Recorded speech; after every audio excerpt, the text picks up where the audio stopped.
ഏട്ടത്തിയാ? ഏതേട്ടത്തി? അതൊക്കെ പണ്ട്.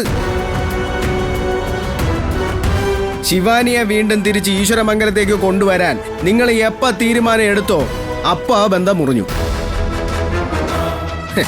ഐശ്വര്യ എന്ന് പറഞ്ഞ ഒരുത്തി ഇറക്കിയിട്ട് നിങ്ങൾ എന്റെ ദൗർബല്യത്തെ ചൂഷണം ചെയ്യാൻ നോക്കിയ ആ സ്ഥലത്ത് നിങ്ങളുമായിട്ടുള്ള സകല ബന്ധങ്ങളും അവസാനിപ്പിച്ച് കഴിഞ്ഞതാണ് ഞാൻ.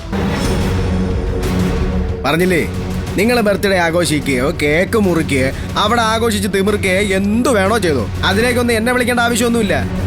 എടാ പോവല്ലേ, ഞാൻ പറയുന്ന ഒന്ന് കേക്ക്. എടാ ഇത് നമ്മുടെ ഫാമിലി ഫംഗ്ഷനാണ്. പഴയതൊക്കെ നീ അങ്ങ് മറന്നുകളാ. എന്നിട്ട് നമുക്ക് ഒന്നായിട്ട് ഒരുമയോടെ മുന്നോട്ട് പോവാം. ഓ അങ്ങനെയാണോ?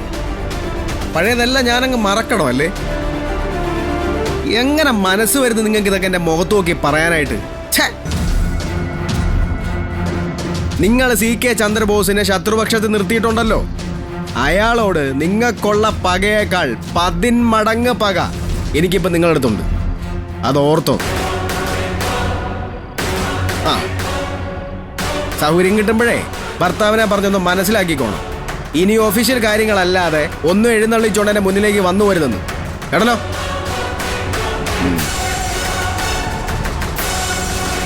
ഗൗതം, ഇനിയും വൈകിട്ടില്ല. പാർട്ടി ഹാളിലും കേറ്ററിംഗിലും ഒക്കെ വിളിച്ച് എല്ലാം അങ്ങ് ക്യാൻസൽ ചെയ്തേക്ക്. എന്തിനാ ഗൗതം എനിക്ക് ഇങ്ങനൊരു ആഘോഷം?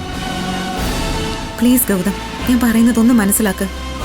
സ്വന്തം കുടുംബത്തിലുള്ളവർ പോലും ഇങ്ങനെ പിണങ്ങി പിരിഞ്ഞു നിൽക്കുമ്പോൾ നമുക്ക് സന്തോഷിക്കാൻ പറ്റുമെന്ന് തോന്നുന്നുണ്ടോ ഗൗതമിന്?